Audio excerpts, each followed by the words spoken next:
Hi, and welcome to our second part of Unit 10, Linear Inequalities. Hopefully you have the slides open next to you and your notebook also to take any notes that you need.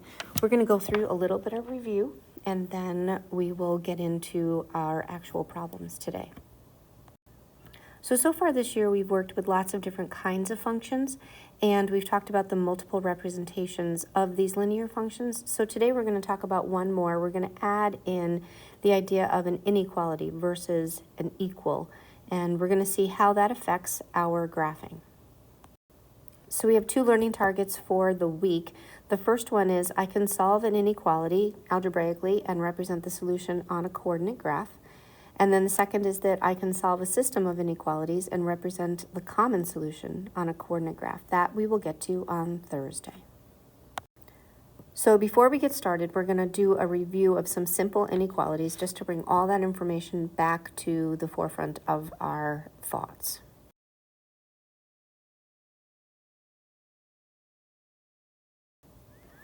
So these are just to remind you, number one, the less than symbol. The small part, this part right here, would be pointing to the number that was less. For instance, 1 would be less than 2. I don't have my correct Apple Pencil, it's charging. And moving down into 2, that would be greater than. Obviously, you would flip those, so you would have 2 on the left being greater than 1. And then less than and equals. So this line underneath for both of the next two, and it looks like number 4 is not there. Greater than and, oh, it's right over here. I didn't even see it. Okay, there we go. So that extra line means also equal. So it would be equal and greater than, equal and less than. So definitely write those down if you have forgotten what those are. We're going to start by talking about the boundary point. This is something you did last year as a 6th grader. So the boundary point is the place where the inequality becomes false or becomes true. It's when that actually flip-flops. So as you work through the problems on the next page, definitely think about where is that changing point. Okay, so what we need to understand is we are drawing a line. We want -2 to be right in the center. So we'll have -2, and then we will grow our line from there, and we will decrease our line also. We want to have a point at -2, and then we have to ask ourselves, is there also equals? And there is. So we need to color in our circle showing equality at the -2. Definitely want to do a smaller circle next time. And do you see how this is trending in that direction? Because X is on the left. So that means our line is going this way. We would do a little bit of a thought check. I would check the value of 0. Is 0 greater than or equal to -2? That is true. And then I would pick maybe the last number on my number line, maybe the -5. -5, is that greater than or equal to -2? That is false, so our line is correct. Pause the video, do the next two, and see how you do. Okay, so for the next one, I've drawn in my numbers on my number line, and I've also put 2 dots above -1 and above +4. So we want to understand that we're talking about values of x first that are less than and equal to 4. So that's coming here. And then we want to talk about values of x that are greater than and equal to -1. So the space that is occupied in between the two of those would be our true values. I would double check with 0. Is 0 less than 4 and equal to it? Absolutely. And is it greater than and equal to -1? True. I would then check -2. Is -2 less than 4? Well, it is definitely less than 4. That is true. But is it greater than or equal to -1? No. So that means that we have drawn the correct boundaries. So moving on to the last one, I'm going to just put my 3 in the center and just draw a line. We have equality, so it is just equal to 3. No lines necessary. Hopefully that was a good review, and it's time to move on. It's always important to go backwards. So what I want to caution you is you want to start with x being on your left-hand side every time. So for A, we're going to put x here. I'm going to list my boundary point, which is 1. I'm talking about values that are going this way, so that's the way that my arrow is going, and I'm filled in, so there you go. For B, I put x over here. I'm also talking about -1, but this is open, and my arrow is going this way, so I'm just here. No underline. For this one, I'm going to have a 2, and I'm going to have a -3. X is going to lie in between. This one right here, my arrow is going that way, and it's equals. What I'm talking about here are values that are not equal, so I'm not going to have an extra line, and they're also less than. Do you see that these numbers are all less than? So I can't do my arrow headed in the same direction as my line.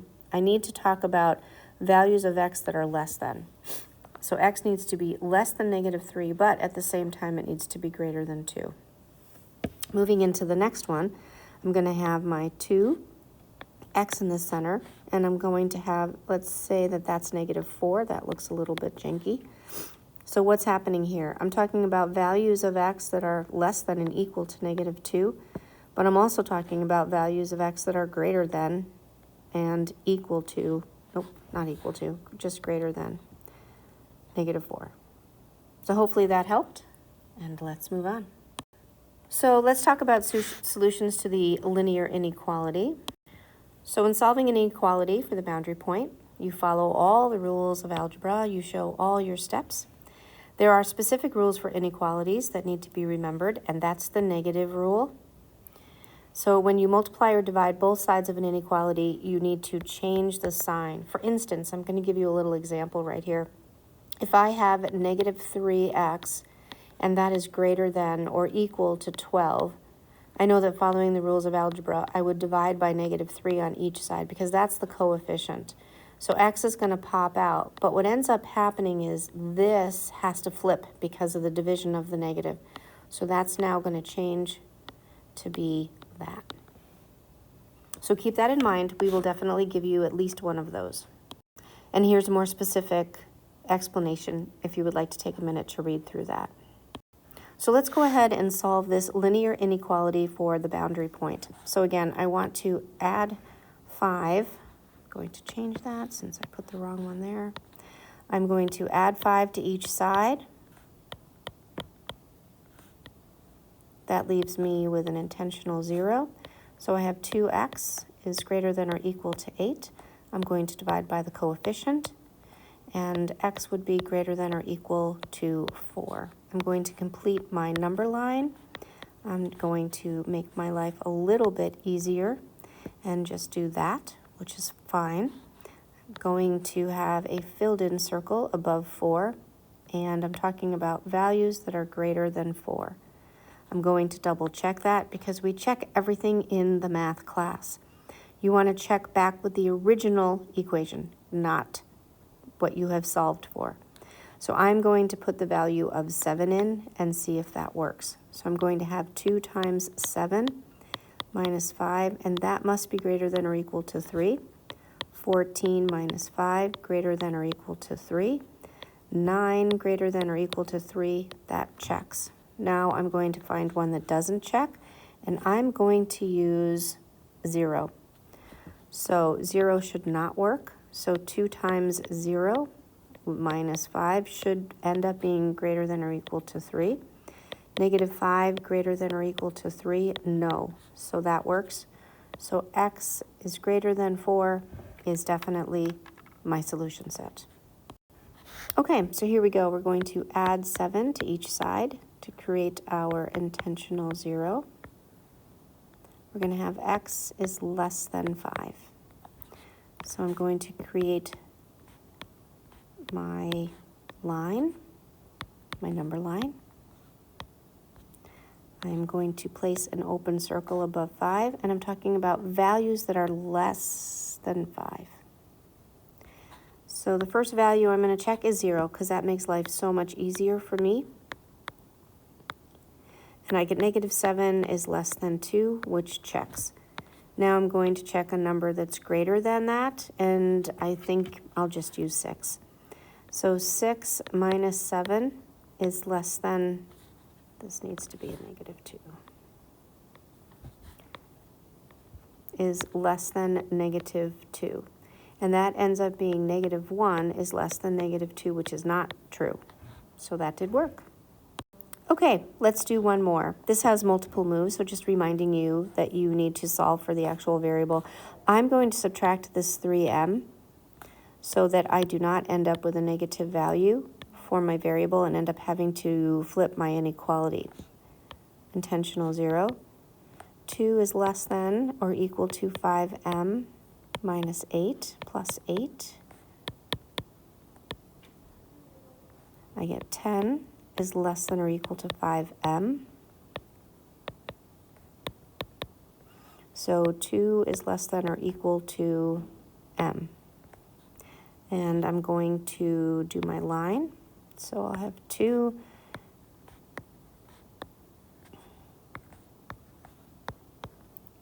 I'm going to have a filled in circle. And now you have to realize that m is on the right-hand side, so I'm talking about greater than. So I'm going greater than, and I'm going to double check. This is how you make sure that you did it correctly. I'm going to come back up into my original equation, and I think I'll just use 5. So 3 times 5 plus 2 should be less than or equal to 8 times 5 minus 8. So I'm going to have 15 minus 2 less than or equal to 40 minus 8. And that's going to be 13 is less than or equal to 32. And that is true. And then I will pick another number. And this time I'm going to use 0, which will make me very happy. 3 times 0 plus 2 less than or equal to 8 times 0 minus 8. 2 is less than or equal to negative 8. Not true. So that means that my work was correct. So far we've just talked about the boundary point of the linear inequality representing the line graph. Now we're going to move into our coordinate plane and our linear equation, and we're going to see how that is represented and what that solution set looks like. It is a little bit different. Okay, so here is our linear graph. We are going to assume that this is a 1 by 1. So what I'm going to have is just 1 and then 2. And then I'm just going to make my life a little bit easy and do that. All right. So when you are graphing, the first thing you want to do with a linear equation, number 1, is you must have, must be in y equals mx plus b. Understanding that this equals is replaced by this when we actually do our graphing. Number 2, you always want to start at your y-intercept. You want to grow by m, which is your slope. Number 4, if you have less than or greater than, no equals, you have a dotted line. If you have less than and equals or greater than n equals, you have a solid line. Number 5, you want to check for your solution set. And number 6 is you want to shade the solution set. Okay. So the first one is already done. We do have our line in y equals mx plus b.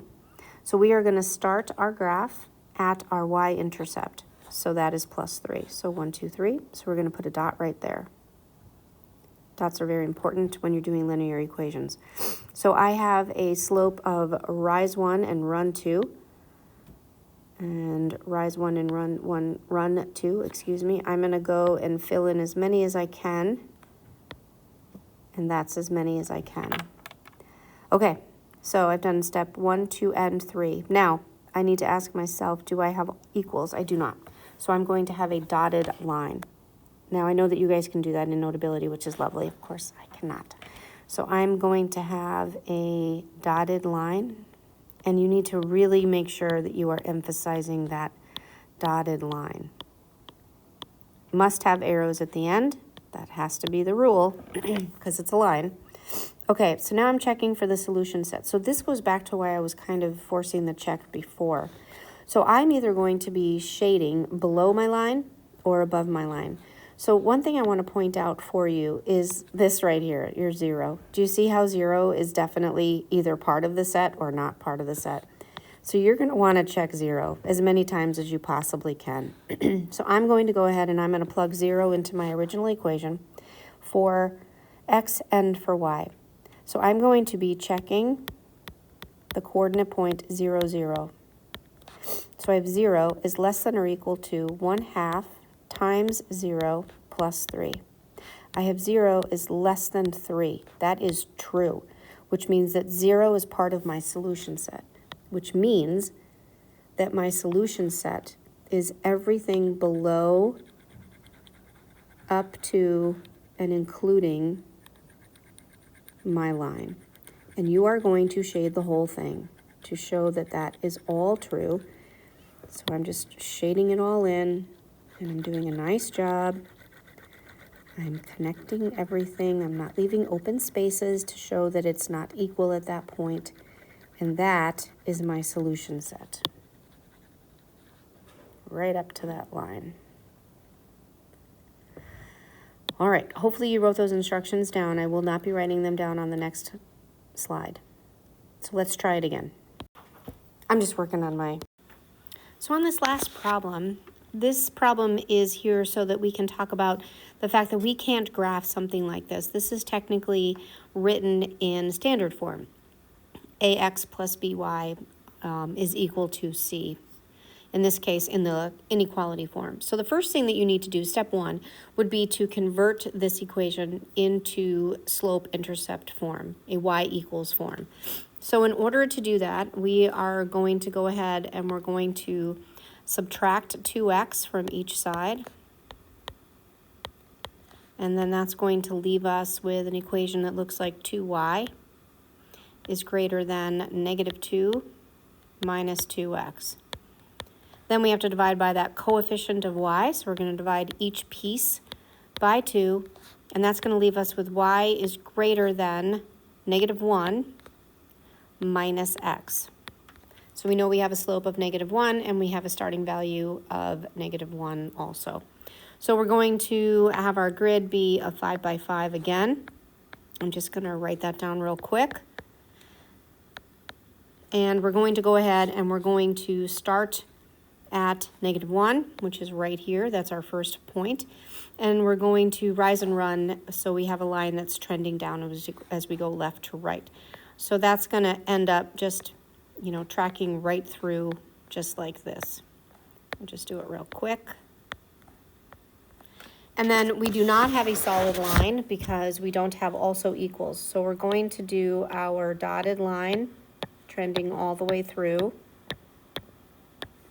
Putting our arrows at the end, of course, having nice intent with our graphing, making a pleasing graph. Okay, now what we need to do is we have to check our solution set. You can see that 0 is clearly on one side or the other side of the line, so I'm going to plug back in 0, but it's really important to understand that you must plug in 0 to the original expression. So I'm going to check at 0, 0. So I'm going to have 2 times 0 plus 2 times 0, and that should end up being greater than -2. So I have 0, and I'm asking the question, is it greater than -2? And that is true, which means that 0, 0 is part of our solution.